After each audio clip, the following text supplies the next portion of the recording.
All right, what's up, guys? This is Choke Nader or Andre, if you know me from my stream. We're here in the TO's corner. I thought it was gonna be two, but now we have three TOs on deck. And in fact, we were supposed to have another guy, but he couldn't make it, so I invited a couple other people, and now we're all here. And the consistent thing about all these guys is that in Central California, mostly in the 209 Modesto area, they're all tournament organizers in the fighting game community. And getting good, well, I learned the phrase from the fighting game community, but I'm sure it's used everywhere else among gamers and I don't know, just among anyone who wants to get good. People just say get good. And I believe that TOs are essential to people getting good because how can you get good without tournaments? So pretty much without further ado, I want to introduce these guys. Start with Luke, if you want to tell us who you are, what you do. Hey, so my name is Luke, also known as Left Shoe. I currently have two jobs, IT and a coffee business, but I also TO, which is like a third job, as other TOs know. There's a lot of logistics that go on behind it. I primarily do games like Tekken, Dragon Ball, Guilty Gear, and Under Night. I started off TOing with Skullgirls, but I transitioned to a Tekken player. I really like it. I enjoy my plays playing Tekken, and yeah, that's pretty much it. Cool, thank you. And now Eddie. Hey, so my name's Eddie, owner, operator of Intrepid Gaming. We do tournaments here in Modesto, biggest tournament being Straight Up Tilted. This is a monthly series run out of downtown, so that's pretty cool. I'll be plugging that later since we got one coming up. Okay. Shout out to plugs. And then now Jose. Hey, what's up? I'm Jose or Deerskin, whichever you prefer. Honestly, I'm okay with either or. I used to help TSG a lot with some of their events. I kind of stopped a little bit. I help Luke with a lot of his events and PG stuff. And I'm basically just going all around and doing events and helping, running literally anything. Running a Fortnite tournament next Saturday in Fresno. So Yo, Fortnite. There's that too. Let's Yeah, go Providence. Hey, Dude, we gotta do what we gotta do to get dance. this turnout. You know what I'm saying? Gotta do it, dude. Yeah, no, for reals. Yeah. 1K guaranteed. Show up. Yeah. I'm telling you. I noticed you were mentioning all you guys were mentioning the teams or the organizations like Intrepid, PG, and what was formerly TSG. I don't know if TSG still exists. I think it does.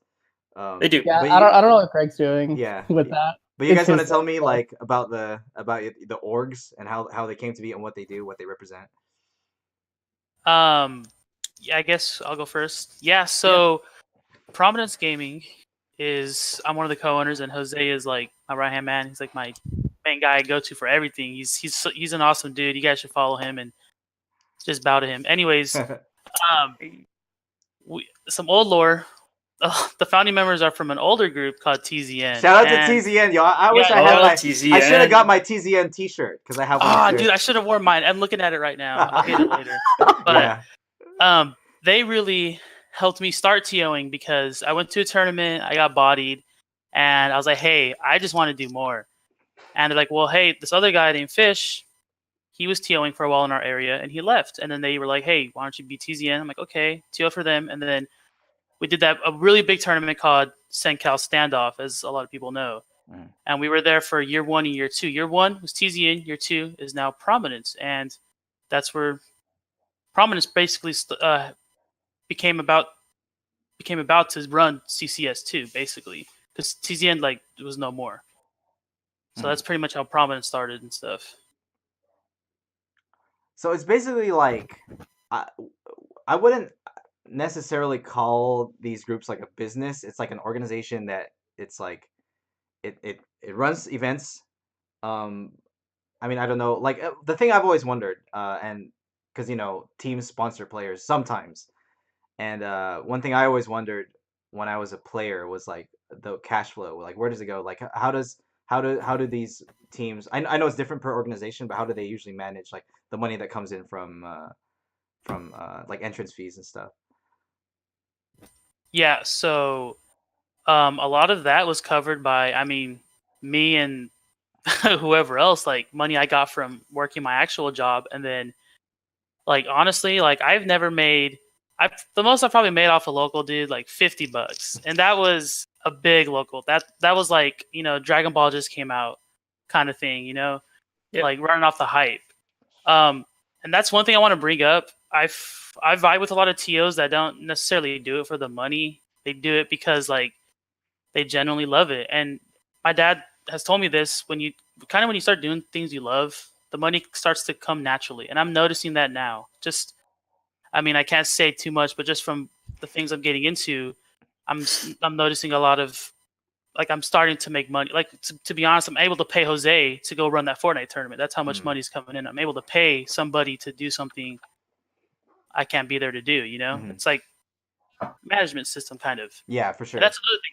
If we're making money and people are doing work, I think people should get paid. That's another thing I would like to kind of throw out there. Right.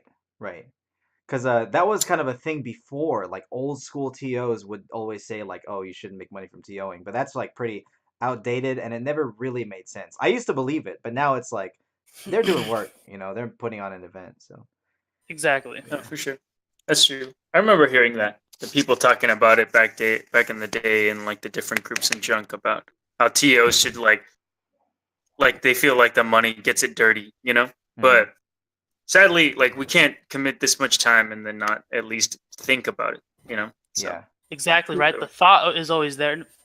There's always been the thought of like, you know what, I can just not have a pot bonus and just take all this cash. But then what's the point of somebody getting first place and making $10 or something? Yeah, that's not for sure, absolutely. Cool.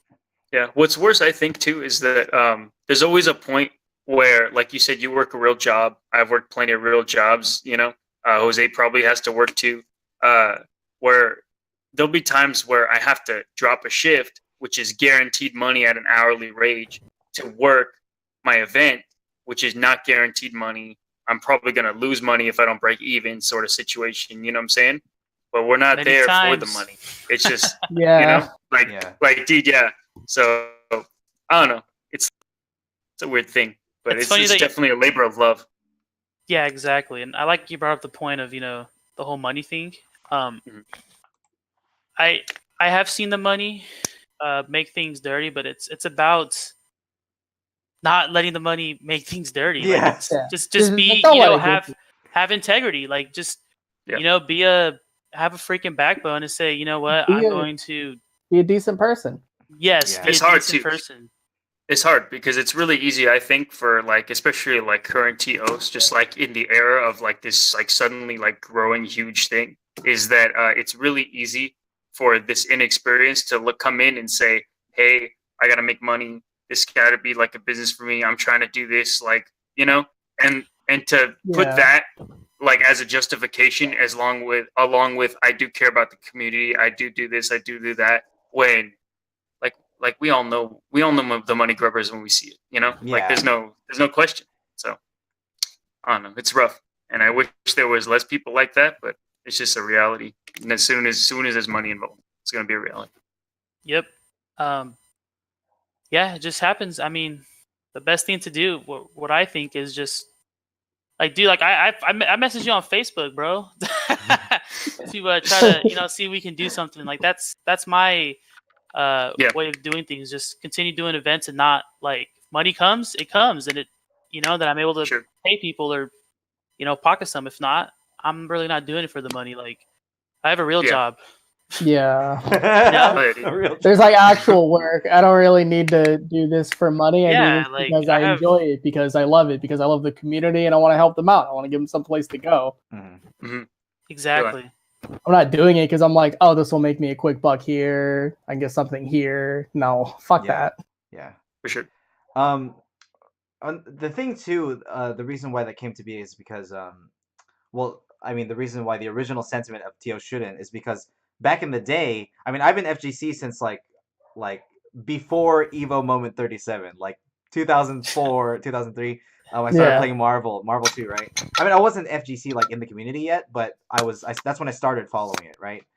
And during those times, it was just so grassroots. Like besides Evo, which was Evo was pretty small back then. Like I don't know, less than 1,000 people, maybe about 1,000 people. I don't know the strict numbers, but besides that, nothing was that organized.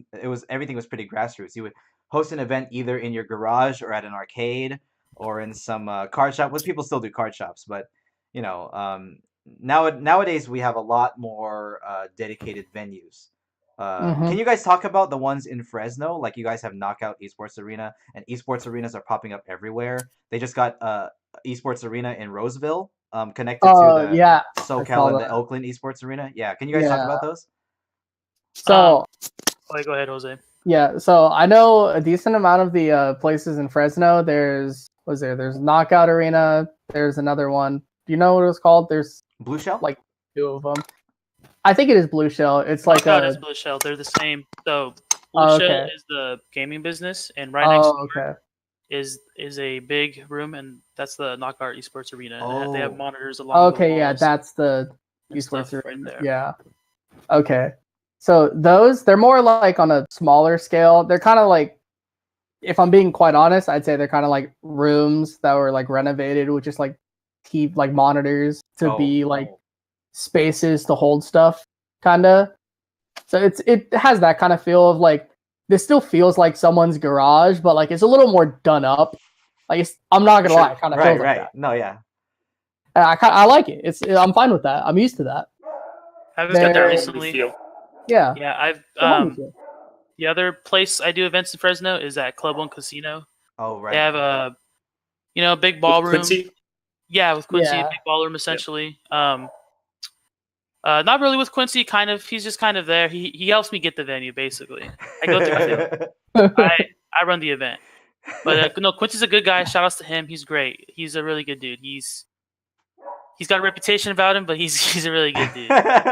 That's something I want to talk about. Like TOs, it's not hard for a TO to sort of accumulate a reputation. Like it's you have your TOs who are reputable with good integrity, but I think another risk that people run with TOing, because you're a community leader, is that somebody can come to your event.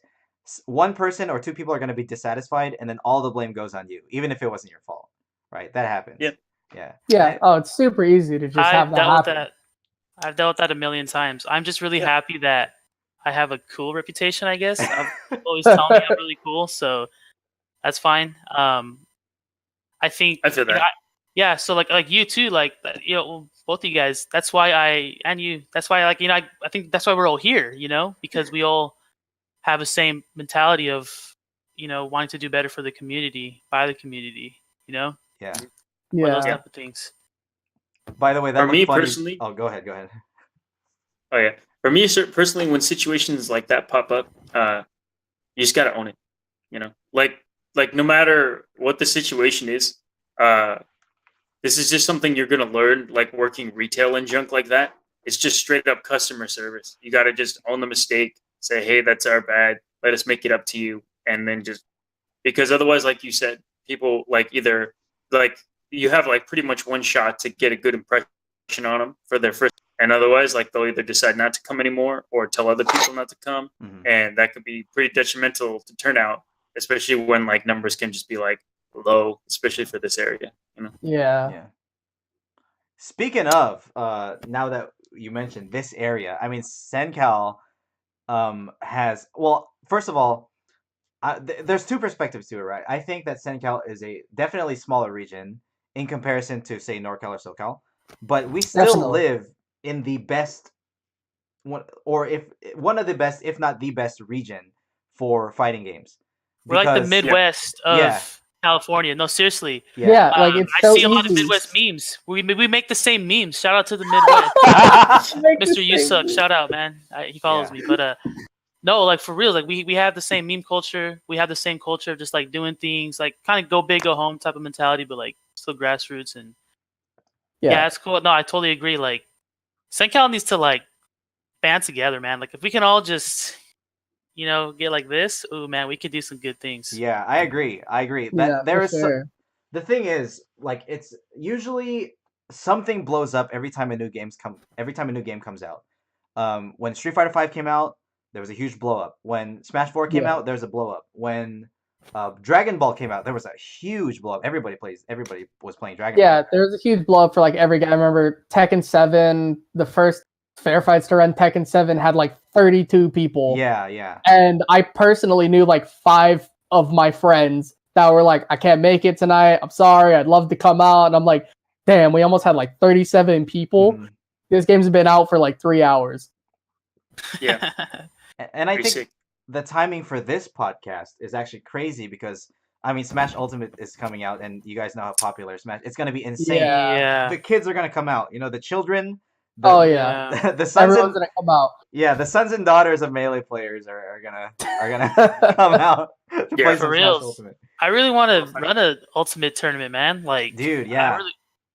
really want to get more involved with the Smash community because I primarily just do like Tekken and anime games, you know. But For sure. like with back to Olor, when I was doing things with TZN, Limpsey was like our Smash dude, you know. Yeah. But now I don't really know what's going on, so like I just do Tekken and stuff. I think Leamsy is more he's involved still with UC Merced's Smash club. Okay, yeah, that's what I've heard. Yeah, I see him post about button check and stuff and plug that. Mm-hmm. Okay, so here's the thing. Like, one thing I'm thinking about right now is that we all started out playing the games. Like when we were kids, teenagers, growing up, we started playing the games. I started with my first game when I was a little kid was Street Fighter 2, Hyper Fighting. You know, showing my age a little bit, but that was my game. And then when I was like in junior high, I played CVS 2 and then Marvel 2, and then I got into Melee after that. But anyway, like pretty much what happens to us. Like I'm pushing 30. I'm turning 30 next year, and what happens to a player like me who started out as a casual, then was competitive for a long time, and then I started TOing. I have TO'd a few times. I feel like we pretty much become the Alex Valle of the community eventually. You know, because like I don't have the energy to compete anymore, but I mean I'm still decent at Smash, but I'm like Valle, right? Like he was good, and now he TOs, and I feel like we are gonna foster like the next generation of those kids who experience Evo Moment 37 for the first time. You know, that's how it is in like every community, every competitive community. It doesn't matter if it's something like enormous, like baseball or like football or something like that.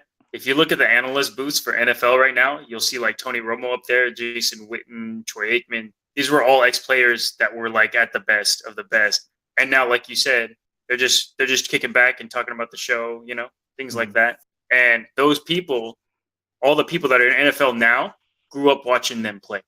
And that's why they're here. Because they watched the Cowboys go to the Super Bowl, because they watched the Niners and Joe Montana, you know what I'm saying? And so that's always how it is. The next generation is always going to be making way for the next one. Mm-hmm. I like the what would you call that? Not analogy, but like how you reference football. I was going to reference something like Dota, where you have because I played a lot of Dota in the past. That was like my first kind of competitive game, other than Magic, and I'm noticing that now. Like a lot of players I kind of grew up watching, like this guy named PPD. Shout outs to Optic Gaming. He's a badass support player. I grew up watching him play, and now he's like switching over to like owning a team and like coaching, and like he's still kind of playing, but it's like the same thing, you know. Like I don't really follow like traditional sports that often, but like it's weird. Like you notice the shift, you know. Yeah. There's always a point in someone's career where they're gonna have to pivot because they like, especially if they're a competitor like that, because the next guy's gonna come through and like, you know, beat you down, and if you can't adapt or stay with it or whatever, then that's it, you know. And a lot of these people, they get to an age where they're trying to have families, they're trying to have more personal time, they don't want to be streaming all the time, things like that. But there's still jobs within esports that they can fill the roles, you know, and use their experience from the situations that they've been in this whole time to like do things you said, run the show or like own their own team. So it works out. Yeah, I know from experience that being a competitor is really freaking hard, and even if you put your whole life into it, you might not even make top 8 at, you know, something pretty nearby, you know. Like it's so merciless and ruthless, and it's hardly sustainable. Like I know the infrastructure for esports has grown so much over the years, and nowadays we have someone like Spark, right? You guys know Spark. Yeah. He is, the best melee player here, and he's, making decent, probably making decent winnings from. He wins almost every local, and in NorCal, every local in NorCal too. But it's so hard for him, and even then, it's like barely a wage, right? Um, Yeah. so even if you're spending all your time going every weekend going to tournaments, it's barely anything. It's you have to be at the tip top of your game to actually have a life sustainable only competing. Um, Yeah. so for a person like me that has failed that route, I would say, or I would say that I reached how far I wanted to go. But now, I remember That's a Gutex. good way to put it. Yeah, Yeah. I went as far as I wanted to go. But it was Gutex that inspired me. Like he became a content creator. He focused solely on content creation. He created Cross Counter, which is where we got Excellent Adventures. That's where we got, and from Excellent Adventures we got The Reeds by Scar and Toph. So like that is a route to go, content creation, and then TOing is a route to go. Coaching, I feel like, is gonna start increasing more. It sort of started in the FGC. I know in Smash there's a few coaches, but that's another thing that's gonna grow too. Commentators are also we have some commentators who are doing that like full time too. So there's a lot of Yeah. things to do that if you're not a competitor, you might be suited for something else. My problem Yeah. is I want to do it all. Like I have fun doing it all, like Yeah. I mean, I obviously have focus on TOing and stuff like that, but I don't see why you can't. Like, I mean, I look up to people like John Choi and Alex Valle, like people who they became tournament organizers, but if you play them, they're still hella good. Like, Right. Yeah, like they still like they, play they it. still They're have a still chance of really winning a good. tournament. You know what I mean? Like, so honestly, like I've taken this year off of TOing, almost just dealing with stuff, and I've been playing more, and I noticed like I was like, man, if I'd focused the past 2 years of playing instead of TOing, I could probably be decent at Tekken. Like I devoted a lot of time in the Tekken, and I'm pretty decent now. Like I mean, I got washed by a Huang the last time I went to a tournament. Not gonna lie, but I mean, I learned a lot, and I was just playing ranked right now, and I was kicking ass. So Well, there's a trade-off there, right? There's an opportunity cost to every decision you make, and I think um, the reason I stopped going hardcore competing, Evo 2016, I beat Zane, who's like crazy. He's like top 5 now in Melee. Yeah. But that Zane was on the Hell come yeah. up. That was like my greatest victory, and then I quit Smash after that. Like I quit. I pretty much OS. yeah. But Cash out. I'm ahead. I mean, I got 97, but so he still plays higher than me. But anyway, after that tournament, the reason I realized it was time to quit, not only because I was getting older, but I looked at Armada. Whoa, I lost it. it's okay. My But- makeshift fucking stand ready. We're on a phone Right, over here. We're good. Yeah. It's fine. So I looked at Armada and Hungrybox, like the people, Mango, the people who were at the top of Melee. I looked at people like Daigo. I know Street Fighter V is very volatile. Everyone can win in Street Fighter. It's hard to know, but I looked at those guys and like they make it their lives to play the game. Like they can't do anything else or else they'll fall behind. And to be at the top means you can't do anything else. I that's what I think. Maybe you can have a full-time job like Hungrybox, I guess, but I don't think Hungrybox can be a top player and a TO, So I think even though there is a desire, there was a desire for me to do everything too at a point. But I realized to really be a champion is different from wanting to be wanting to be good. So I think there's definitely a trade-off there, and eventually, I think you guys can maybe give your take on this, but I think to really be excellent at something, you have to focus on one, or at least put the majority of your time on one. Yeah, it's all about where you put your focus. I see kind of doing a lot of different things like TOing to playing, to like commentating and streaming and stuff like that. It's all about where you put your focus. And personally, I kind of look at it like a pie chart, as in how much focus am I putting into playing? Like how much of this pie chart is me like sitting at home practicing versus how much of this is me running an event? How much of this is me like just practicing? And it's like, okay, well, maybe 25% of this is me practicing. Like 66% of this is me like going out, running events, and actually making sure the tournaments themselves happen as opposed to practice. Yeah, time management is definitely difficult. I've realized that after having 2 jobs and doing all of this. Yeah.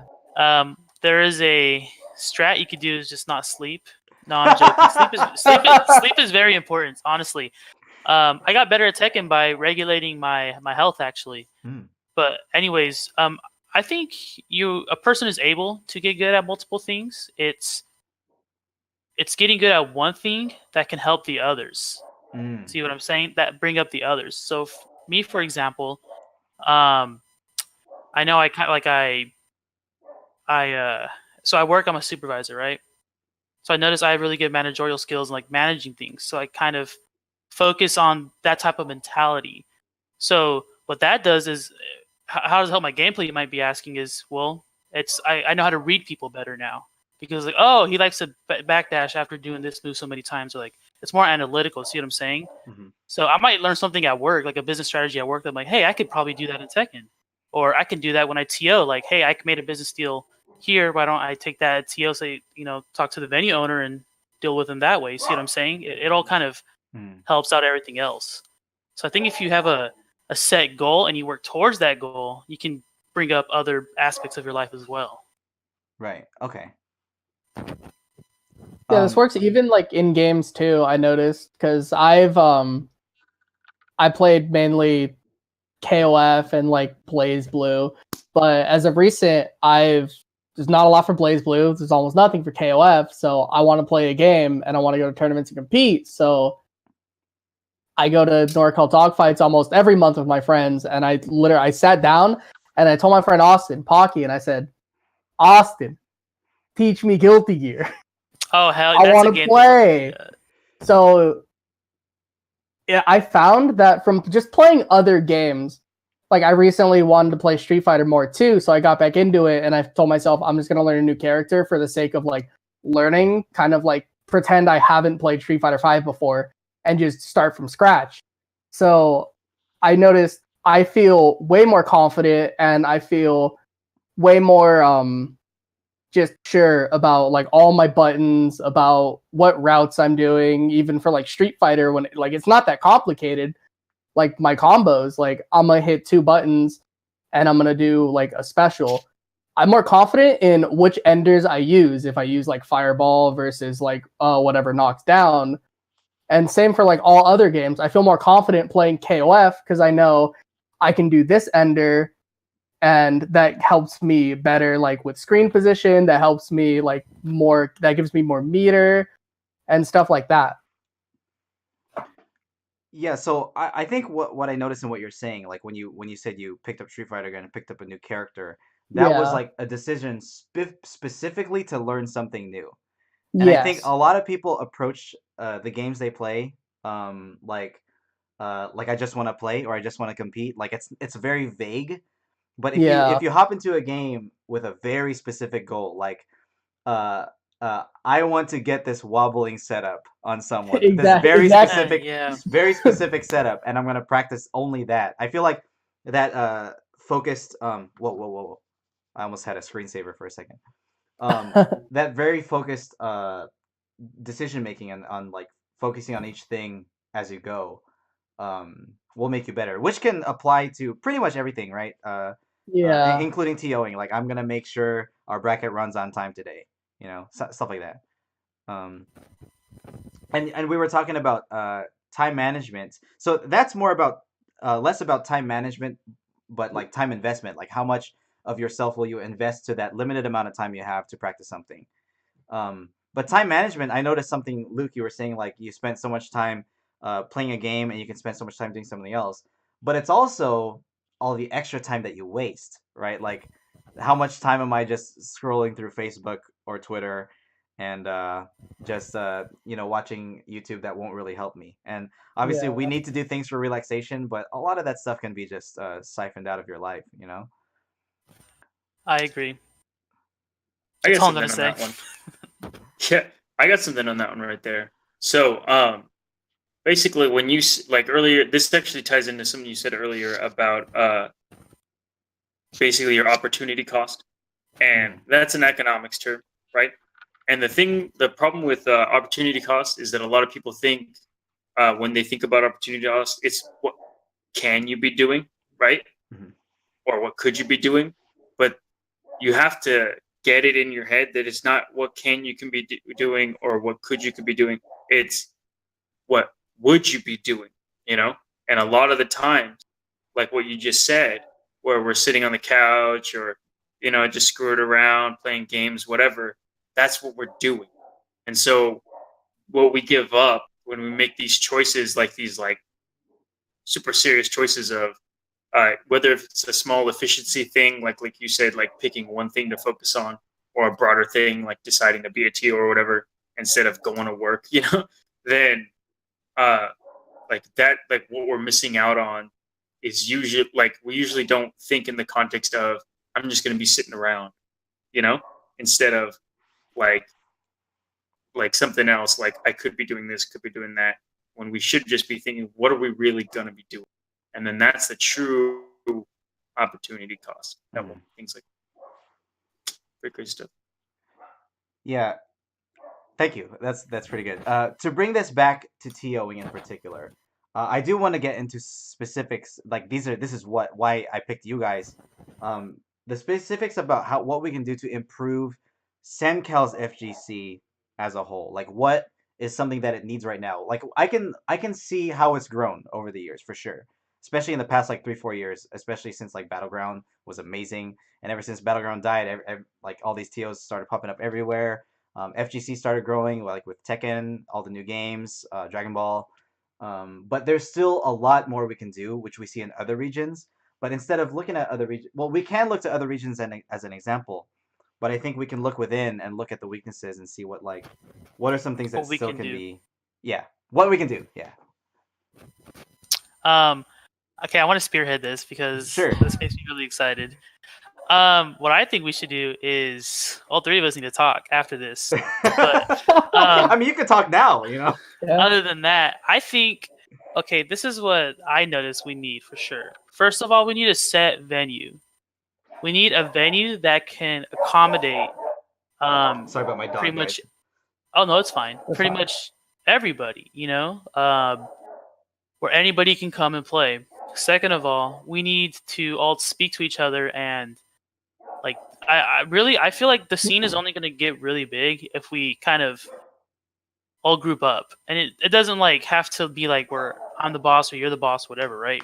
Like there's a way to delegate different powers, and I found out the best way of delegating powers in a oversaturated area is to focus on like your niche. So for me, for example, right, I would only want to run Tekken and like some anime games, So let me handle that, and then I know you do Smash, so you handle Smash, but we do it at the same venue. See what I'm saying? So people know Yep. about it. So there's not always like, oh, where do we have to go for this weekend?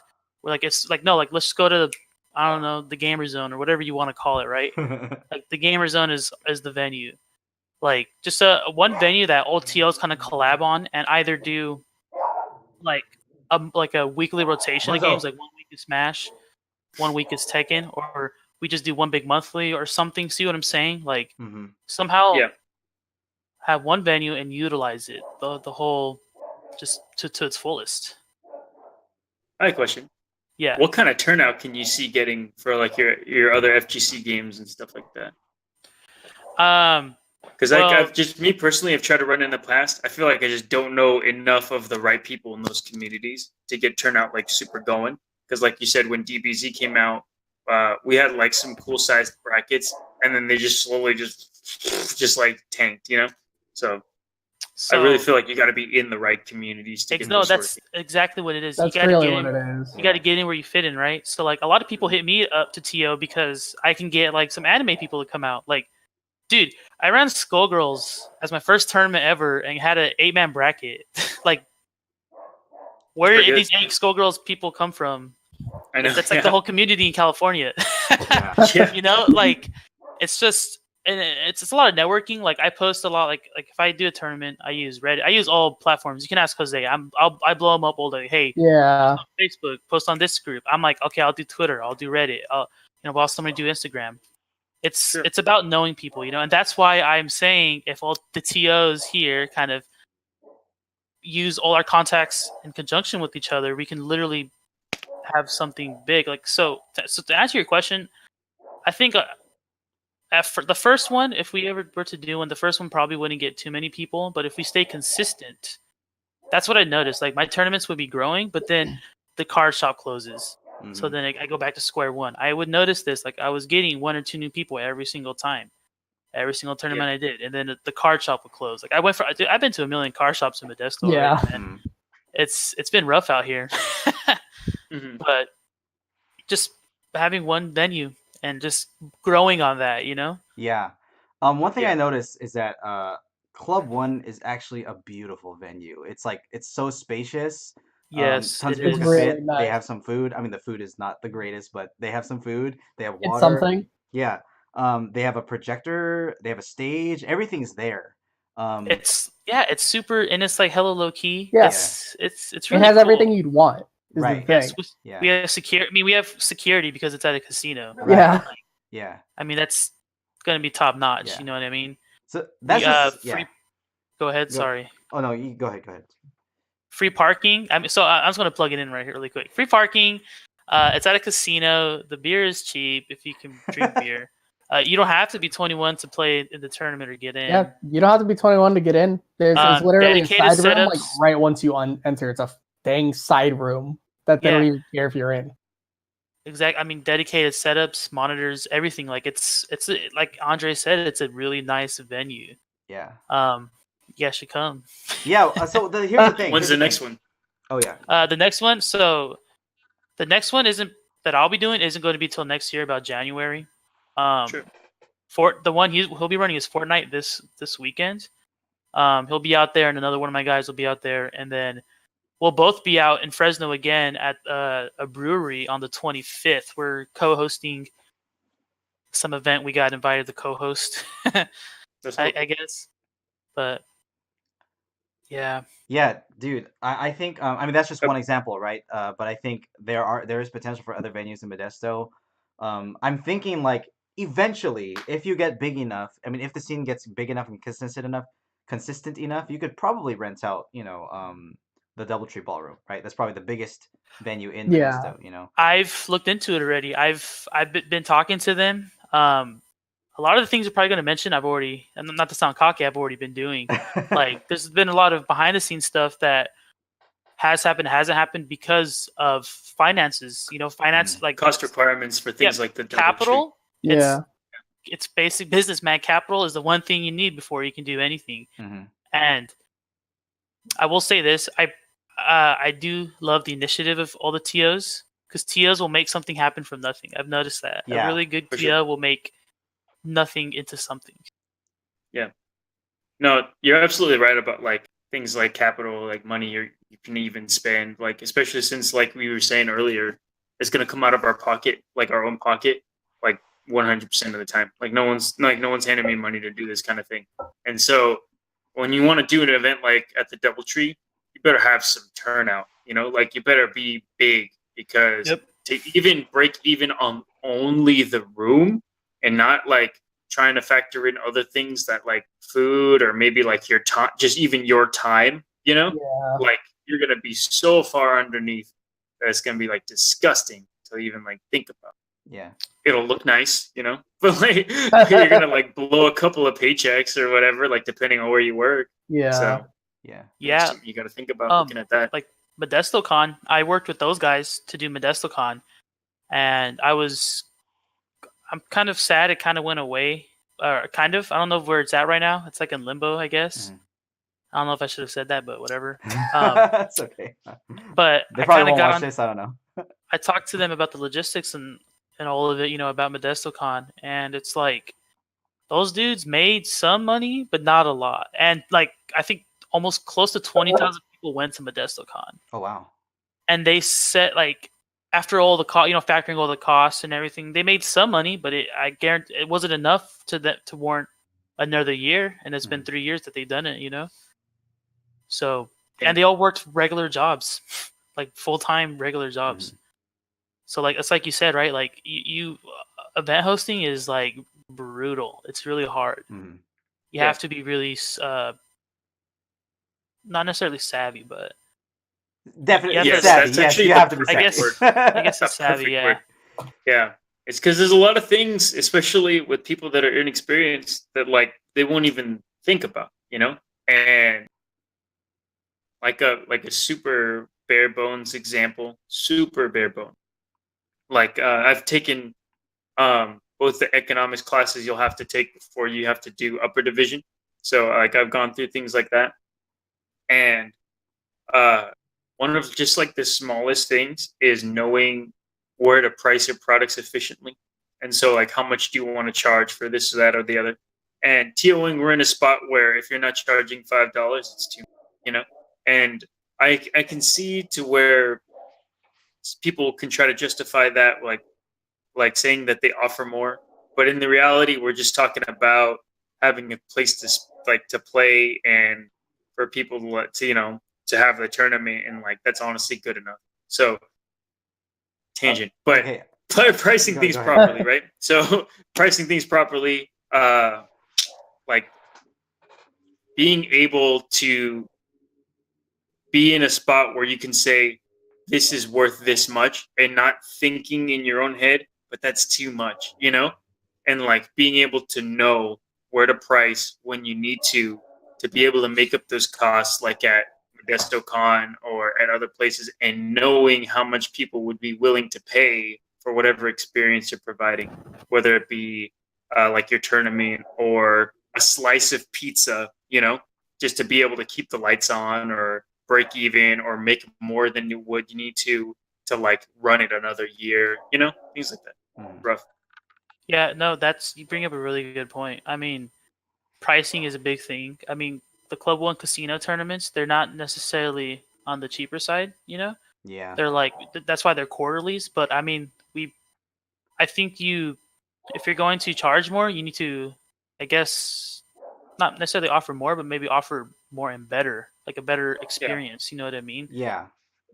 So I do want to talk about Club One. Like, okay. At least for the Smash side, we have had people, because it's a 2-hour drive down from Modesto, or Stockton and Modesto, roughly between 90 minutes and 2 hours. And it's like we go really far. We stay up late to come back home. And a lot of times on the way home, we're like, man, it wasn't worth it. Even for me, I sell art and I enter the tournament. I'm like, it wasn't worth it. And we bring our best players and we usually win. So it's like it's still a rough time to go down there. If it was $5 cheaper, we would all probably be happier, and we probably would have brought more people. So like that's the thing. Like it's tough to price because it's the experience you're getting. And one example I can think of, I mean, this is a major, right? But you get so much value, so much bang for your buck for going there. And I'm thinking of Genesis, right? Because when you go to Genesis, the venue is 24 hours. They had tons of arcade cabinets, free play, tons of friendly setups. I think it was less this year, but Genesis 4 in 2016, I think, was an incredible tournament. They had the Red Bull cabinets where it's like melee on a cabinet. And there were like 20 I of remember those. that. Yeah, that was amazing. But that's just an example of an event providing the value. So here's the thing. When it comes to tournaments, by nature, a tournament is top heavy. Like only the top players are going to make money. Most of everyone else is either there to compete or to just try Have competing fun. or have fun. So what can you provide for the little people? For the first time O2 pot monsters, for the people who never play games, for the guys who bring their girlfriends, stuff like that. For the parents of kids, stuff like that. Yeah, Eddie, go ahead. So I got 2 points. Okay, so first, I wanted to touch on your first point about feeling like it was worth it to go down to Club One, right?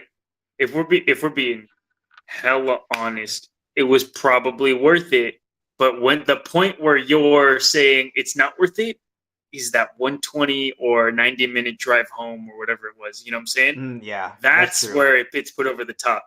And that brings me back to something I was going to say earlier, but we kept it was it's not how good the tournament actually is. It's the perception of how good the tournament is. And to bring in a point to this is, especially locally, for whatever reason, our local players will see something like a stream and think that's a legit tournament. This is esports. This is like the good stuff. I've said it a million Watch times. this. Watch this. Watch this. Watch this. You can't watch the stream at the tournament. You're there. You know?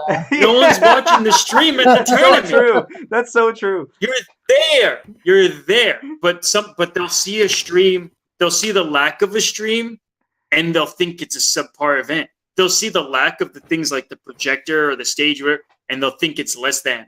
But Zayd's still there. They can still go and lose to Zayd, They can still go and play Andre and get wobbled. They can do all that stuff. And they can do it and they can still save money. It can be cheaper. It can be close to home. But they won't see that as value. They'll see it as a less than experience. Bro, message me, man. Seriously. Dude, yeah. So, I don't know. That's just... No, I totally agree. You can ask Jose. You can ask anybody who's dealt with me. I always... Dude, we had an undernight stream at Club 1. That was... I mean, Ronald streamed it, but I was like, bros, can you stream? I have screenshots if people really want proof, whatever, right? I'm like, hey, can you stream? Just stream it. Stream all the games. I don't care. People just like that, pseudo production kind of luxury kind of feel. Exactly. You know what I mean? I'm gonna buy some strobe lights and some freaking Christmas things and string them up, dude. Dude, if this is what we gotta do. The reason why I also love TZN tournaments, we had banners and stuff like that. I'm it felt hella cool. Nice. Shock had a sign that he would put out front of the building that said TZN tournament this way, and it was just so sick. Little things like that really do make a better presentation. You know, they go a long way. Really, really, really, like you're saying, it's production. You know what I'm saying? You have to be able to provide the experience, not because it's good. You know what I'm saying? Not because it's actually good. You walk into any McDonald's, they're all getting remodeled all the time. And it's production. It's so that people can walk in and it feels like a nice place. They're eating a McChicken, you know what I'm saying? But it feels like a nice place to be. That is so true. Yep. Yo, McDonald's, I swear to God. In the past couple years, McDonald's has stepped up their game, dude. They know this. They all know look this. nice. You can go in. Yeah, exactly. You can go in. You're not waiting in line. There's a nice big touch screen, like a giant iPad tablet thing. You just pump in your order. You know what you're doing with that thing? You're killing someone's job, but you like it because it's hella cool, and you don't have to wait in line. Yeah. It's convenience. Just like fighting games, people need to adapt. I mean, that's just the hard truth, right? You do what you got to do. We're out here to make the bread. You know what exactly. I'm saying? And you get in where you fit in. You got to hustle. The whole fighting, running tournaments is on. Oh shit!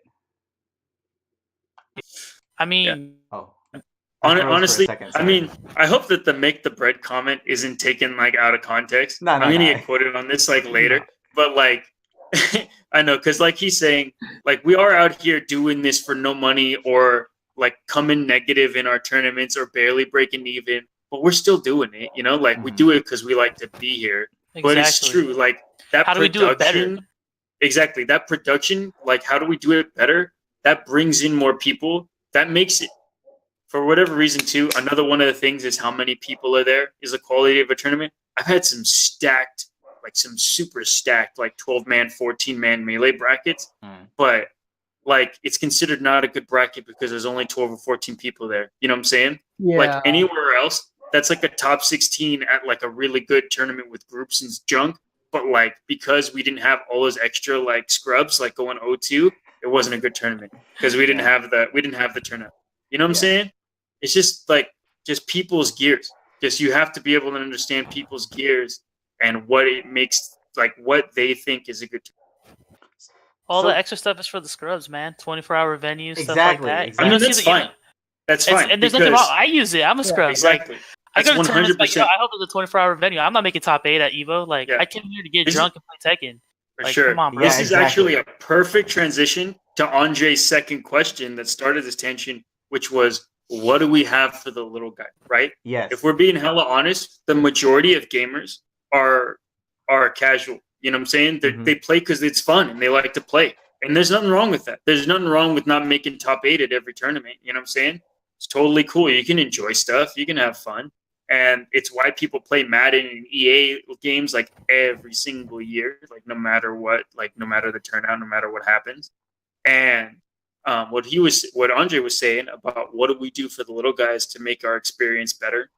I actually do a lot of that at my tournaments. Like, so example was my last tournament was a Halloween event, and I did the costume contest. And the people that win the costume contest, like especially last year and this year, are people that aren't ever going to place in like one of my brackets top 8s or anything like that, just because it's too stacked all the time, right? Like they're not going to make it in. But this time they get to win something, they get to walk away with something, go home with something, and it's cool for them and it's worth it, like outside of the bracket experience. And so, like he was saying, my prize is what makes it worth it isn't just a top heavy experience. It's something that more people can appreciate because like you were saying earlier, the majority of our players are on the casual side, like are just like regular people. Yeah, I think that's a really big, like, honestly, when I go to planning a tournament, a big chunk of it is making sure the guys who get O2 still have fun. So I always make sure I have casual stations. Like my dream tournament, man, the biggest thing I will fight for, because getting a 24-hour venue is actually a lot harder than it is. It's ridiculous. It's very difficult. And It's that very is difficult. actually the one advantage I have at Club One Casino currently. So I mean that's foreshadowing some stuff, but you know, I mean, a 24-hour venue is something I've always wanted to do ever since I heard of Combo Breaker having a game. Like, you know what? Every tournament needs to up their game now. There's no reason, in my eyes, if you really want to have a good tournament, make it really nice, like a big, large-scale event, right? Not like a local, like a large-scale event. It needs to have a 24-hour venue. That Just to have a me, 20. Like if you have that, that's the standard. Like anything below Yeah. that is kind of just, or have an area. Like I know, like having it, like most tournaments they don't have it at the venue anyways, like you know NCR, it's not in the main ballroom, it's in a different ballroom, but you know they still have an after hours thing, you know what I mean? Evo, I mean, as big as Evo is, there is no 24-hour casual place. There's just all these little parties you have to find. yeah, there's all these suites you either have to get invited to, you have to know people, you have to find out about it through Twitter. I spent at Evo this year, I spent like an hour and a half scrolling through Twitter trying to find like the anime suite that Giuno was hosting, or like that, like other people were hosting. Shout out to the anime suite. I had a great time.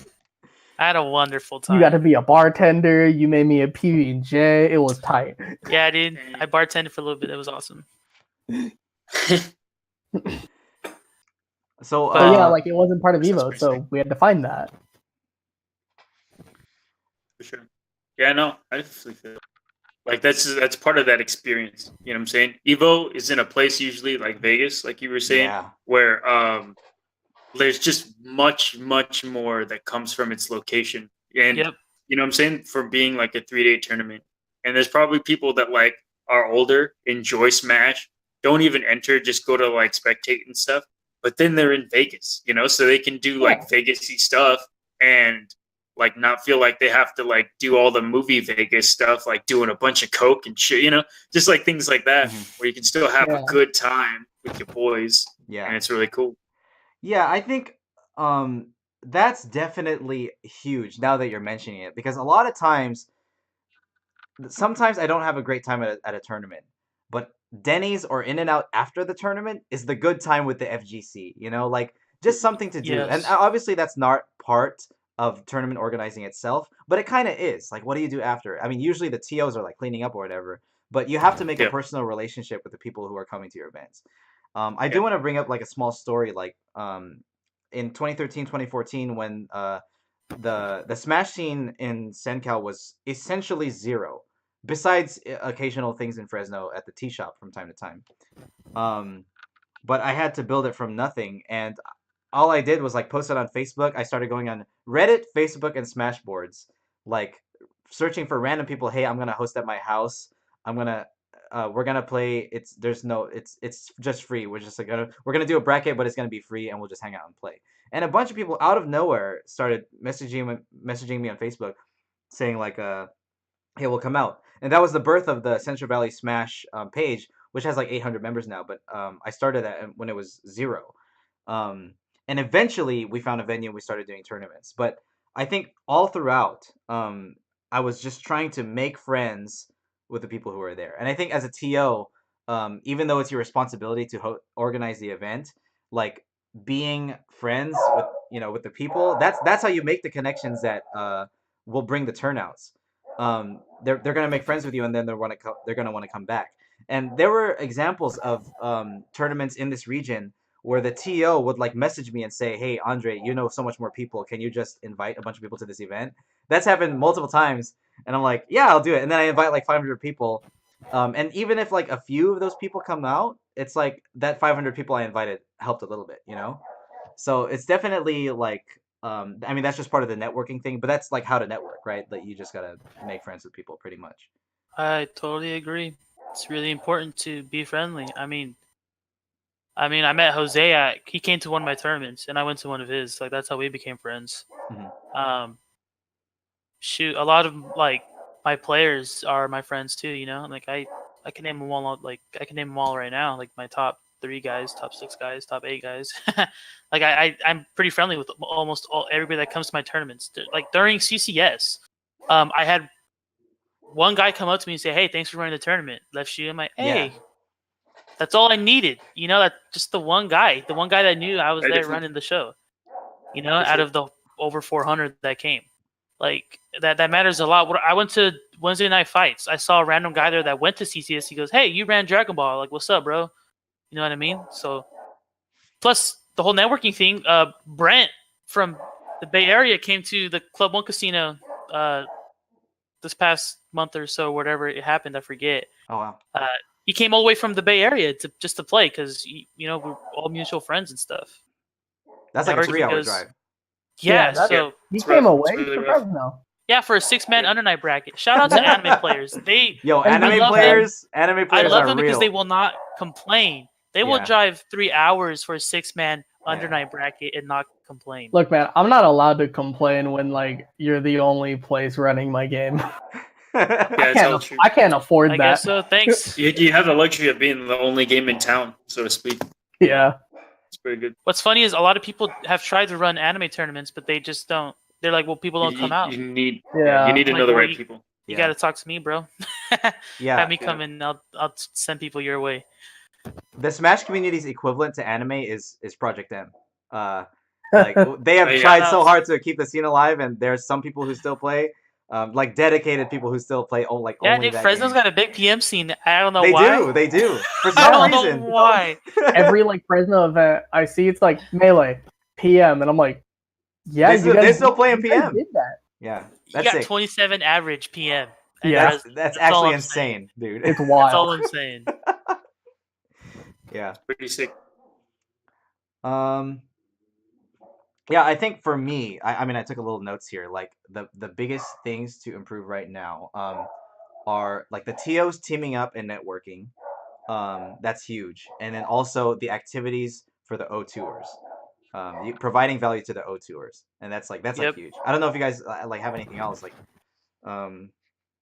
in general we talk about like making TOing better, but I think one opportunity we have here tonight is that you guys are like.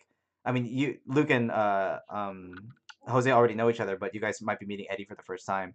But you guys, like, people need to tee up. I know to team up, and I know people have different organizations, but it doesn't really matter. Like, you're only organizations for like your own locals. But at the same time, if we're gonna do, for example, let's say we want to do a major for Smash Ultimate in the spring, like a CenCal major before Evo, right? That would be very feasible. I mean, not just Smash Ultimate, but like every game. But Smash Ultimate is going to have a tons of people playing. Let's say we want to do it in the spring. We would have to find that venue, whatever it is. And DoubleTree. Yeah, DoubleTree. Yeah. If not, then Club One. But like, I think there needs to be a community effort. Like Jabali CEO, his tournament is called Community Effort Orlando, right? I think if the TOs could put whatever differences aside. I don't know if you guys even have differences or if you're just not connected enough. Yeah, just no, he's messaged me once, like before, like to do a tournament, like sort of mashup thing, and I at get the out there, man. time, I it messaged a just lot of like, people. yeah, no, at the time it was just like a really bad time, and I was like, man, this he's trying to make some money on me, like so sort of thing. And so, yeah, no, and Nah, it's so not like like that, bro. no, for sure, but it's like the first thing that'll pop Okay. in your head, you know what I'm saying? But yeah, and then yeah, like that was it. Like that was the last time I heard him, and then I forgot his name until we were introducing ourselves. You know, like so. Yeah, no, for No, sure. Luke No, is so the like, most genuine TO, man. I love Luke. Luke. No, it's Luke's super best. chill. Like, Yeah. and I'm glad because it's really like it's hard because like we have a bunch of people like these games are getting really big. There's a bunch of people that have it in their heads. I can do this. I can be a TO. You know what I'm saying? But they're not looking at like growing the community or being like a good. I don't want to say like a like it's almost like a keeper of the community, like somebody who has the responsibility to the community. I know there's a good word in there somewhere, but it's like evading me. But instead, they're looking at things like the money, like what we can be making money wise out of this thing, and it's just a really poor approach for, like you said, grassroots TOing, like local community TOing, because you'll get in your own way, like in a lot of different things. And it just doesn't pan out. And so I've seen people that want to do that try, and then it doesn't work like immediately. Like it doesn't immediately have results, like money wise or whatever. Yeah. Yeah, I mean, I think the word that came to mind when you're describing your situation, we don't have a captain. Like, you need someone with like a that's captain material. Like someone who is like, in order to lead people, right? You have to have somewhat of an ego, but you have to also be humble at the same time. You know what I mean? You have to understand that you have to Andre in every wobble. You have to make some difficult decisions, but make the ones that are going to better everybody else. But don't be, don't get corrupted by outside stuff or misinformation or whatever. It's crazy what I've seen and dealt with TOing the past 2 years and just kind of understanding people. It's like, wow, like like you said, I guess things have happened in the past where you're like, wow, this guy's trying to get money from me, like just things like that. Like I've talked to people about some of my partners and like, whoa, you're doing stuff with him. It's like, yeah, like he's not a bad guy. I think just misinformation, and there's too many egos. Like I said before, in order to be a TO, I feel like you have to have a little bit of an ego because you have to be able to tell people what to do. Yeah. But it's understanding the power you have, really, and not like abusing it or things like that. Like almost being like a father. You know what I mean? Like you got that. No, really strength. though. That's Alex Valle, right? Alex Valle is Daddy Valle. Like I have that dad strength. Yeah. I'm only going to use it when I have to, and like I'll be stern with you guys. Like I talk shit to my players. I talk mad shit. Like if they lose to me in bracket and they're pissed, I'm like, why'd you lose to me, bro? Like that's your fault. I'm the TO. Like go home and train. Yeah, like if I knock you out in bracket, bro, like okay, so recently like Club 1, I got second. And it's like, well, a TO got second in his own tournament. It's like you guys should have beat me. You know what I mean? Like no, I feel it. I've gotten first at my own tournaments, and people accuse me of being corrupt, and I'm like, I'm no, just corrupt. Yeah, it's like no, like you should beat me. Like you know what I mean? Like that's kind of what I'm here for. Like I like cultivating all these good players, and like look, my crew is the best. Like I like recently the whole body count fighting thing. The first idea that popped in my head because I was like, hey, like we need more communities. I'm like, bro, CenCal and Midwest. Yeah, like CenCal versus Midwest. That would be. I thought that stream the other day. I thought the same thing. Yeah, like I Who think would go where though? Like I guess it would have to be here because that's where the studio's at in Burbank or whatever, Machinima Studios. Oh, sure, yeah. Yeah, that's where they do it at. I really think a Midwest CenCal anime anime fighting game event would be sick. Yeah, because both regions, like okay, so NorCal Street Fighter, SoCal Street Fighter, right? CenCal, we primarily do anime stuff. Midwest is all anime, Combo Breaker, all that crap. It's all anime game, like not all anime, but there's a big anime following. Yeah. So if we do like a CenCal versus Midwest anime body count fighting thing, I think that would be sick. Just to clarify for anyone who's listening, I know we've talked about anime a lot, but what games does anime include? Okay, I only remember Melty Blood. That was my thing. I'll let Tio or Thank you I'll let so Tio. much. Yeah, I'll let For Jose. remembering Melty Blood. I'll let Jose would- explain it. But All I right, kind of so- became an anime Tio kind of out of nowhere, like by Yeah. accident. It which is really kinda was by funny. accident from him because everyone just knew him as like, oh, you're the guy that like TO'd Skullgirls, and then I forget exactly what it was, but I think someone asked like, we should do Guilty Gear, and then he's like, yeah, F it, why not? Let's just run Guilty Gear, and then there's like 5-6 people for Gear. So to your question, actually, exactly what games consider anime at this point right now, the big ones they're Dragon Ball, Blaze Blue Cross Tag, and Guilty Gear. A little more to widen that, I'd say Under Night. Blaze Blue Central Fiction, Under Night in Birth, Melty Blood if people really still playing it. I know I am. Dude, Melty I Blood's know. sick. Don't Melty's knock sick. that. Melty's sick. Do not knock Melty. The first time I tried it, Evo 2017, I think it was. I got you. Yeah, Jose rolled up like, bro, let's play Melty. I'm like, Yeah. I was like 4 beers deep. Why not? Oh man, it was the greatest time of my life. And I think here's the thing. It like there was always Smash and FGC, right? But FGC was always like the big name games like Tekken, Mortal Kombat, Street Fighter. But I think ever since Dragon Ball, anime as a genre is a lot more mainstream now. A lot more people have been opening up to it, and Yeah. I think it's great. Yeah. Like every new Under Night event, it was like Evo. Oh, guys, we got the biggest Under Night bracket this Mhm. year. Canada Cup, guys, we got the biggest Under Night bracket this year. Climax of Night, I think that's happening soon-ish, or it already happened. I'm not Mhm. 100% I sure. think it's this weekend. It's like this weekend, and I'm already seeing tweets like this is the biggest Under Night bracket we've had this year. So it's only growing. Like with each event coming down and further, it gets bigger. There are more players entering, there are more people. It's always like this is the biggest one this year. Well, it's the most recent one this year too. So what is that saying? You're gonna have one on January 1st, the biggest of the year.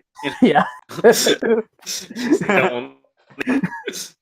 Yeah. But yeah, that's kind of what it is at this point. They're saying it's the biggest of this year, but it's like it's the most recent one. Like it happened yesterday. Mhm. It's the biggest one we've had. I have a quick question because I know we mentioned earlier that if we were to team up, like different people focus on the different scenes that they're passionate about. Let's say that among this group, Jose did some anime games, Eddie took care of some Smash, and then Luke took care of like Tekken, for example, or even Street Fighter. I just have a question, like, who are the other TOs in the region? Like Greg is one of them, right? I know Jared would host Street Fighter sometimes. I don't know if he's around. He's still. I think he's still doing stuff. I'm not sure. Jared, he's done some stuff in It's hard to Fresno. get in contact with those guys. Yeah, it kind of I know is. Knockout is doing a lot of different games, like Mario Kart. Even they do Dragon Ball all the time. Knockout's doing a lot. They're doing a lot of great things And too. is that led by Ronald, or like who does that? No, so Ronald is. It's kind of weird. I mean, not weird, but like Ronald is affiliated with them. I don't think he runs it, but who's the TO over there then? it would be Ronald. Oh, Ronald does he's the on actual TO. TOing it. Knockout is the venue. Oh, okay. Yeah. Okay, I see. So Ronald's a TO. Yeah, so Ronald's a TO. Okay. I mean, he's the only one I see tweeting stuff. Yeah, honestly. I know I think different days they have different TOs. I know Michael. I want to say his last name's. I don't know his last name. It starts with a D, but he does 3D fighter stuff, and I follow that. It's hard for me to go. Like I can't go out to Fresno all the time. Yeah. Especially like I work 2 jobs, and their tournaments are like during the week too. Mm-hmm. I can't go to the 3D tournaments, but I follow those. That's run by Michael, and other TOs are there too. I have an idea. I think we should remember how you said there should be a team captain, and I instantly thought of like Captain America, right? And now I'm thinking about like an Avengers type of team, right? And I'm just thinking, what if there's like, I know there are different organizations, And I know people have tried before to make like group chats with all the TOs, and that doesn't really go all that well sometimes. It's kind of weird. Yeah, I think a Discord channel might work. That's a lot easier. You It's know just what? it's kind of passive. Quincy And Quincy set up a Discord, oh, is and there already? like I think in all of the chats or whatever that he left, he linked the Discord and said, "Hey, hop in the Discord," and then left the chat. I haven't hopped into Okay, any of those so that's the Discords thing, yet. right? He 'cause- tried it. He tried it, but he Yeah. was not our Captain America. There needs to be Yeah, it wasn't very successful. yeah. I mean, I think mean, all it takes is just one person consistently there, right? It really does. I guess like I could try. Yeah, Because dude. I've Are you already- gonna call yourself already the tried with other CenCal people. Captain I've America? already tried with other Captain people. CenCal. We talked. Me and Luca talked about CenCal Avengers before. Wait, Yeah. really? Yeah, someone brought it up. I and we proclaimed started myself talking Captain about America already. I already knew, man. Yeah. I know this. He Okay, immediately was like, it's not me "I being gotta be cocky. Captain It's America." me knowing. Like so, I can definitely try. That's all I really can do. I mean, like I said, I'm going to continue doing what I want to do, and Right. hopefully collabing with more people, and maybe not even collabing, but like forming like a super team. You know, like so after working on CCS, and looking at other tournaments and stuff, when you roll the credits for the tournament, it's like all these different orgs from the region got together to run it. You know Yeah. what I mean? And that's what needs to happen. Like Intrepid, and Prominence, and whoever else need to team up and just do some big stuff and help the scene. You know? Yeah. Yeah. I know. I mean, a lot. Greg was supposed to be on here, right? And I feel like our conversation today was really excellent. And whether or not he could have been here, maybe he could have provided some more stuff. But I know a lot of people. Here's the thing. We were talking about reputation, right? This is my opinion because I met Greg at his very first or his second tournament that he ever hosted. And Greg has grown and I've seen him grow and I know he's always had good intentions. But Greg, he knows this too. He has rubbed a lot of people the wrong way, right? So Oh yeah, his definitely. reputation is like here and there. But I have always believed in him. And here's the thing: the quality of his events is good. The what I think. The quality of his events is good, and it's just good enough. Like people will come out, and he gets a lot of kids to come in, and he gets a lot of people to come in. So I think he's a very valuable asset for sure, and he has a lot of experience, and he has a lot of resources. So that's why I invited him because I'm like, yo, I think he's a good TO, and I wanted to talk to him too about like, the way people see him. I've been trying to talk to him for so long. I really wanted him to be here tonight. Yeah. It's like you said, right? I know he's rubbed people the wrong way. I've even told him that. I said, dude, I know people are pissed at you. Yeah, they still. Let me a lot of people let me still be are. your friend. Let me be your friend, and I can help you. Yeah. Help us, because like you said, like he's not necessarily a bad dude. Yeah. Yeah. I just think he's like a little maybe he's just caught up in other stuff. I don't know. Yeah, yeah, it could be that. But- I mean, yeah. Obviously, if he didn't have good intentions, he wouldn't still be grinding. Like, you know what I mean? And, Yeah, like, Yeah. he'd be done with doing this by things for now if free, he didn't have essentially. good intentions. Yeah. yeah, like I know he takes a loss on a lot of tournaments. There's no, I mean, because I take a loss. Like, Yeah. Yeah. you run tournaments, you know it, but Yeah. I think he needed to be here. Yeah. I don't know what happened tonight. He said something came up. That's It's like the winter that's the soldier, classic, man. right? That's the great classic. You never know. Yeah, You never know. He's like Thor, you never know when he's gonna show up. Yeah, But he's powerful. Oh, yeah. Yo, if we make like a sort of a Captain CenCal Avengers Discord group, let me be a part of it too, because no, for sure. Yeah. You're Yeah. already in there. Yeah. Don't even trip. yeah.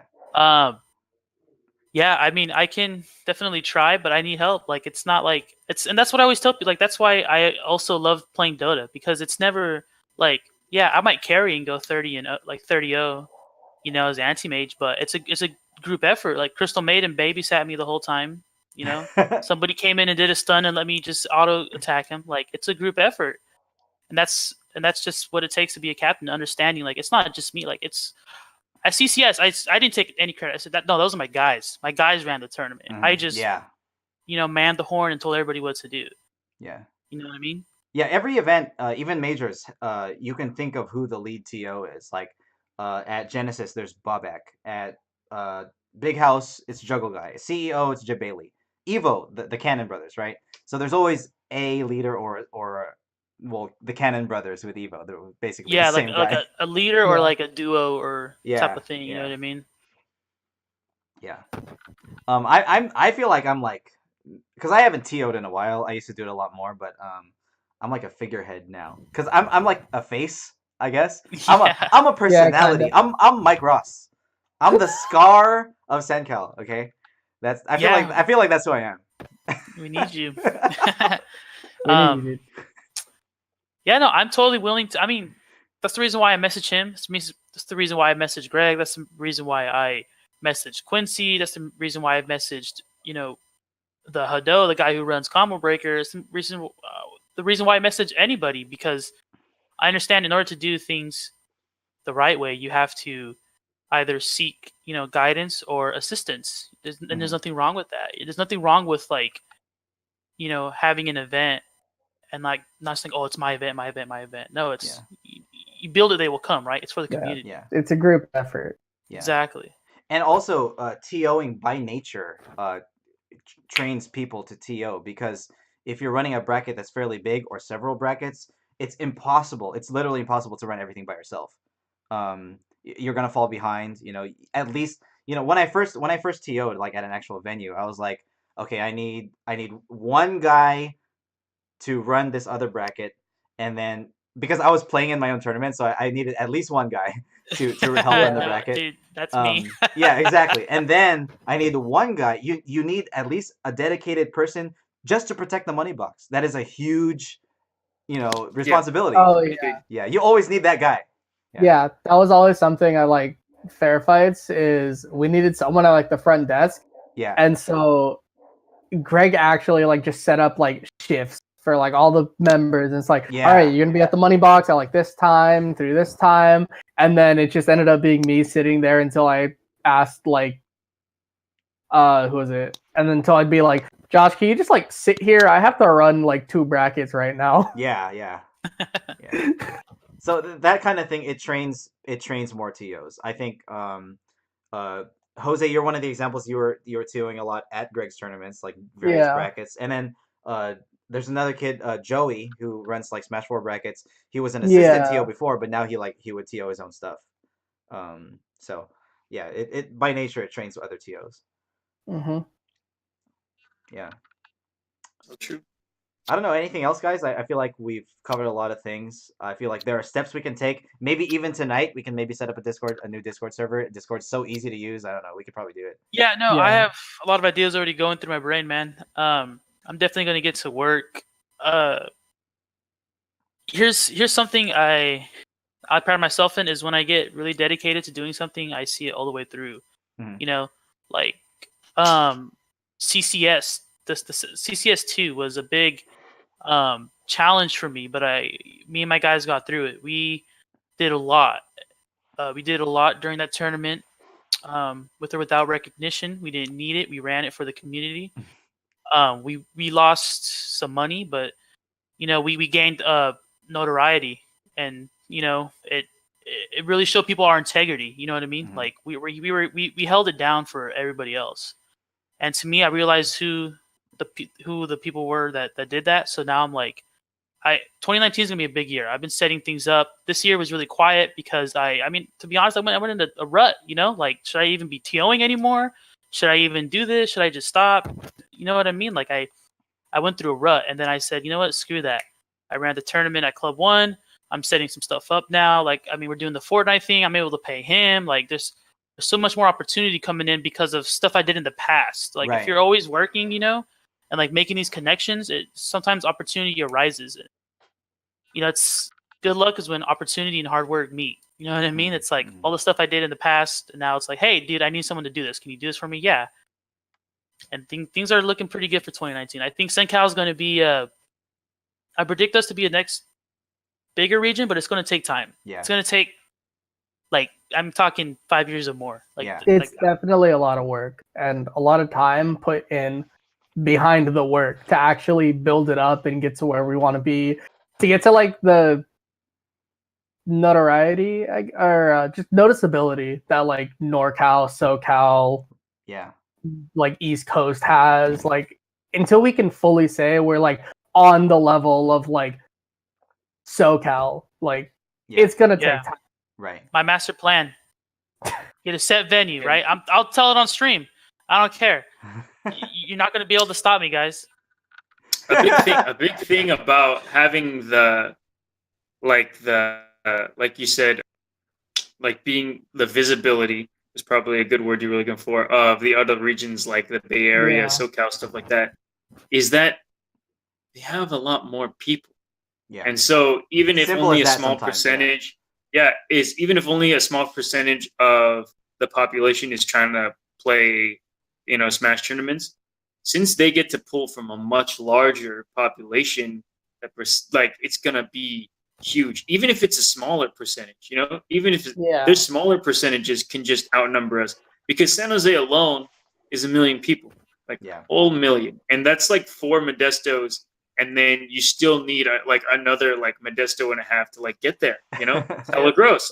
So I don't know. There's like things like that, and especially since I really feel like bait players, they don't travel, and it's because they don't have to, They're like I was talking to someone like there was a lot of times where they had a tournament like every single day of the week, and every one of those tournaments could see like better turnout than we get a lot of time here at like our monthlies and junk like that. And it's just because they have the people, like some days will work better for other people, and they have so many that are trying to go that it works out. Like they just have people, and so that could be an issue. Let me tell you guys another opportunity we have, like to bring this back to the top players, right? The nature of a tournament is that there is a winner, and the top players in our region are pretty well defined.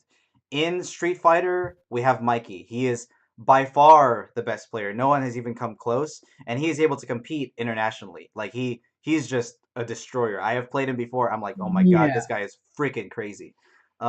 In Smash 4, we're not really dominant anywhere outside of our, people. I feel like all our dominant Smash 4 players have like low key retired or are waiting for old. Right. So, but in Melee, we have Spark. He is a player who is world class. He's beaten Westballs. He's beaten all these people. The thing about Spark is he will go to and Azel for that matter. They will go to locals in NorCal and win. So the thing is, if we have players who can be the best, that is another opportunity to like feature, like we can feature like featuring XSK Samurai, and then people will come out. That's like one of the opportunities. I mean, there's a lot of opportunities, but having top players present is a big one.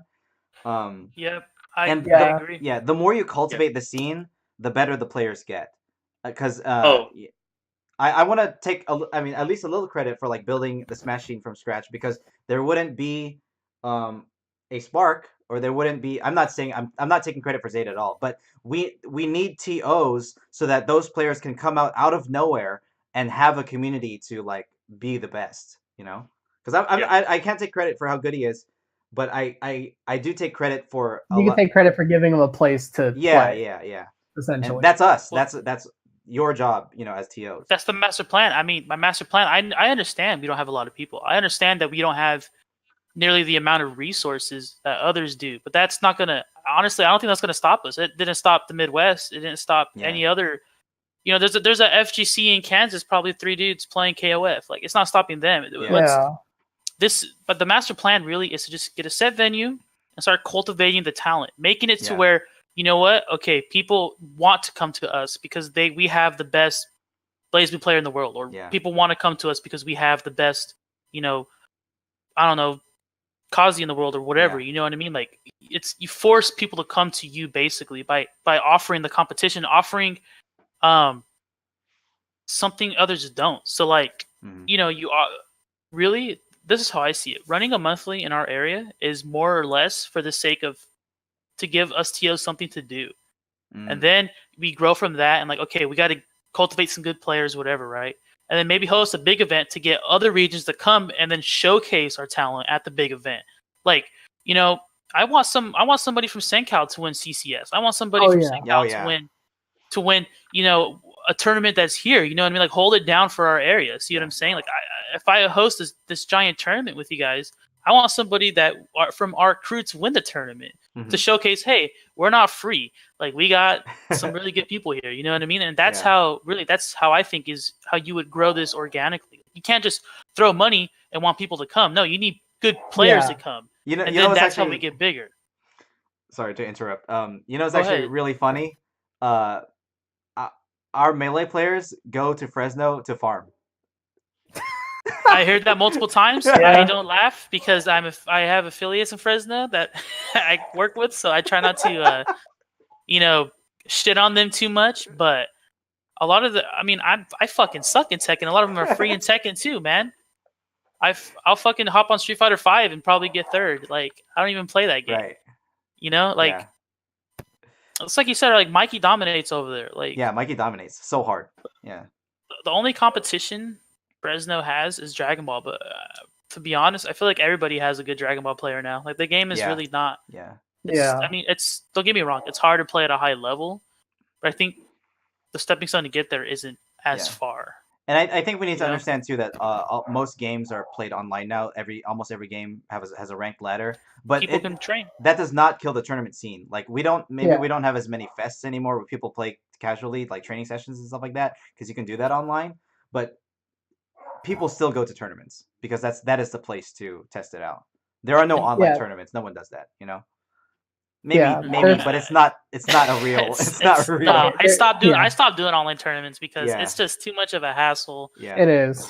Too much crap goes on, and it goes back to what he said. Everything goes back to providing an experience, right? Yeah. Like if we want players to come, not only do we need good talent, we need to also throw a good event. Yeah. And I really do feel like if we teamed up, we can really do a good event. I'm pretty sure everybody here has really great ideas, and like. Especially having somebody like me or Andre on the team where we're not afraid to speak up and like kind of, tell people, hey, like we need like this needs to get done or whatever, you know what I mean? Like I really feel like we can make some good stuff. That's why I want to team up with Greg, man. Yeah, dude. I feel like him and I could be like a total just a force to be reckoned with for reals. Like I totally because we're complete opposites. But we have the same goal. You know what I mean? Yes, exactly. Yeah. And I feel like that would actually like just create some crazy just surge in the universe that would just propel our scene to the next level if we teamed up for reals. To kind of conclude this, I know you mentioned having a spot, right? And the one thing I remember was Battleground. And that was the greatest thing that had happened to our scene, and it's very unfortunate what happened to their. Obviously, some people know about what happened to the management. Some crazy thing about the owner being a bank robber or whatever. I don't want to spend too much. I don't want to put out too much slander or anything. But I know they have a crazy lore. But we had that venue for like a couple years, right, or something like that. But it was amazing. Like, not only were they a legitimate business, as legitimate as they could be without their owner. But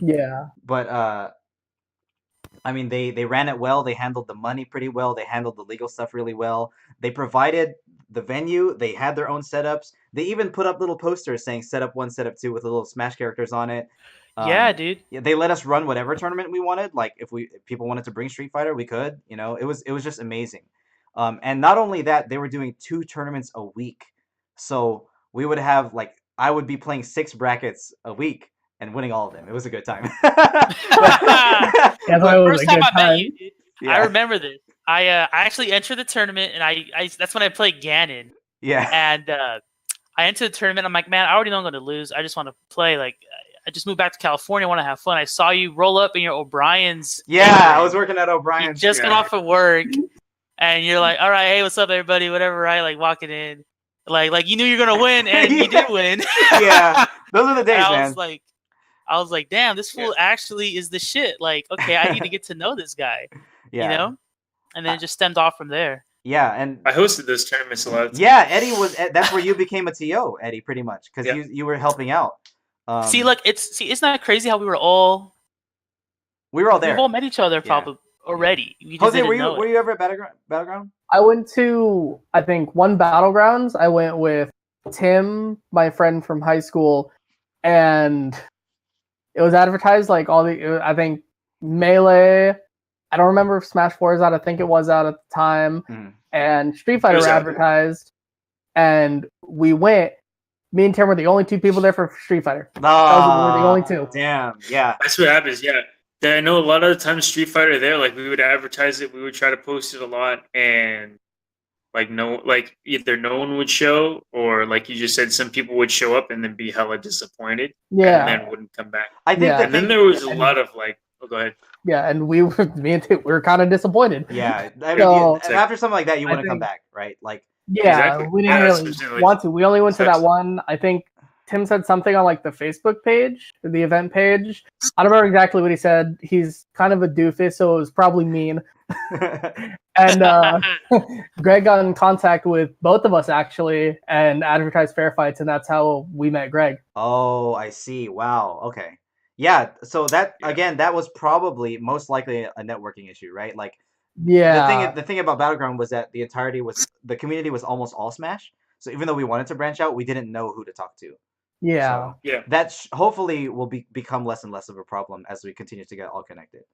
Oh yeah, hopefully. Yep, that's the main goal. So yeah. I think we all dream of having a major here. I think that's like all of our goals. Dude, it's totally possible. Yeah. It's not impossible. Yeah. It's really rough. It's really rough, like the idea of doing it. It's because I have like a big feeling that our region isn't taken seriously enough to like maybe we could host one, and if we like have like some huge prize pool and like can pull like some big fish or something, then it can happen. Yeah. But like I swear to God, PJ was explaining to me once like about Melee and about like him being like talking about like the NorCal TOs drawing up the lines for like what NorCal is, and then they go and they circle like California on the map, and then they circle in Sacramento, and then loop around Modesto, and then loop back down to like some other bullshit, and like there's just big void of like where Modesto is, and it's like hella gross. And so like until people like take this more seriously, I'm just not sure if it can happen. Well, yeah, it can happen for sure. It doesn't not necessarily, right now, but it doesn't necessarily have to be a multi-region major. I think at least a regional within CenCal. Here's the thing. CCS, the very first one, was actually pretty incredible. I mean, we had James Chen and Ultra David come out, and we had some other we had players come out of region. It was very ambitious. Shock for that. Yeah, it was very ambitious. Yeah, credit to Shock. Godspeed that man. Yeah, dude, that guy's sick. And I think it might have been a little premature. I think we can still do an event of that caliber, because it was a great event. But we can. I think again, it's a networking issue. I think we can do something. I think it was run well, but I think the amount of people that turn out can be a lot more, and I think that's just a matter of getting people connected. Yeah. I already figured out a ways to. I already have ideas and ways that would actually take the attendance from CCS1, right? How do you maximize that? 300 people. How do you maximize a 300 person event? Like its potential. I already kind of broke it down and went through different ways on how to do it, and I really think I just need to go ahead and talk to all you guys afterwards. Yeah, dude. Yeah. You guys have your meetings and stuff. Yeah, I think we have pretty much talked about most of the stuff we need to. As TOs, this discussion went pretty well, I think. Yeah, for sure. So the last thing I want to do before we conclude is plugs. Of course. Okay. Yeah. Right. Oh, so, I have one question before we do the plugs. One question before we do the plugs. Sure. Basically, I was talking to Zaid and Ryan at the last Straight Up Tilted, and we were talking about who the best Melee players in our region would be, and who would be the best, like, if we wanted to try to get a Melee crew battle together, because I just think it'd be super fun and hype, and they agreed. They just weren't sure about the other regions, like even caring like at all about a crew. Right. Question was then, it was on the table that in our top 5, if we had to get 5 together for a crew, Andre is in that top 5.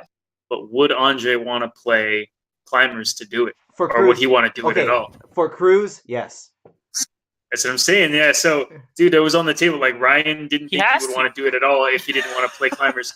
And because he'd say he would want to do it, but not play Climbers, and then it'd be ruined. Right. But if you did Ices and went with it, like easily now you're in there, and there's like no question, like you're the anchor, like Yeah. like at the, like, or you're bringing in the first 5 strong, you know. So, and if Yeah. if you're ready to do it, I will get that list together. I'm always and I'll ready to make that play happen. ices. They're hella easy to play. All right, yeah. I mean, here's the thing. Dude, Here's if the you're thing. down, I switched to Captain Falcon for myself because I enjoy it more. Yeah. But if it's for a team or for a crew, I will do Yeah. whatever the team wants me to do. if you're down, then we have 5 names. You know what I'm saying? I have 5 names, and we can make that happen. Dude, But- that's sick. I'm down. Hell yeah. No, honestly, as of right now, if Pew Pew and Shroomed are not part of NorCal, we would probably beat NorCal. God damn it. Well, we might be able to beat NorCal. There's a chance actually. You know, honestly, it's just whether or not they would like show up to that. You know what I'm saying? I mean, we can go there and beat them in crews, but to make them want to come here, I feel it. I don't know. But anyway, yeah. go Yeah, I ahead. mean that could just go into like you do a crew battle like at a big event. That's where you make it worth it for them to come. You know what I mean? Like you see, I have so many ideas. Like we just man, Yeah, I'm getting it excited. together at like a big event is always the best. Me and Greg tried to get that.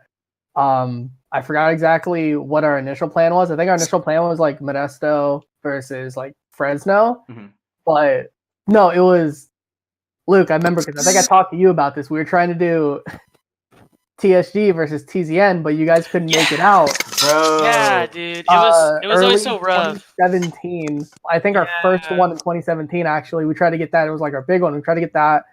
We I couldn't. showed get up that. by myself to the crew Yeah, battle. you showed up by yourself, and we ended up we didn't have that, so we changed the sign we actually had, our like planned like time, because we had it all written out and we had it like at the entrance, so people know like, oh, this is happening at this time. I can come back if I just want to see that.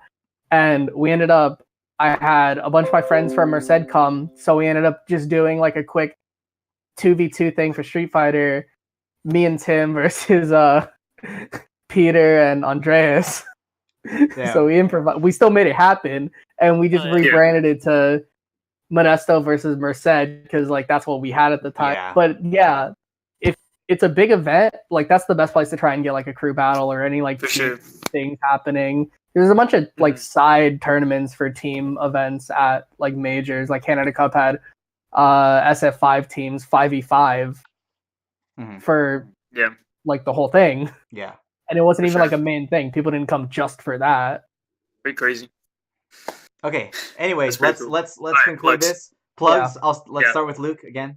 So say what you need to say. You can reach me at PG Left Shoe on Twitter.